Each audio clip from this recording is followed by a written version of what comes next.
We have a Gibraltar 3-ton ratcheting arbor press. Appears to be unused, possibly briefly used.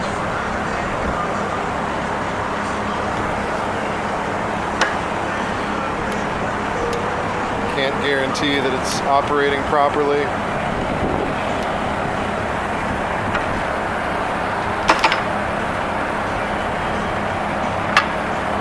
Doesn't appear to be engaging the teeth, might be missing a spring there, but it does go up and down, as you can see.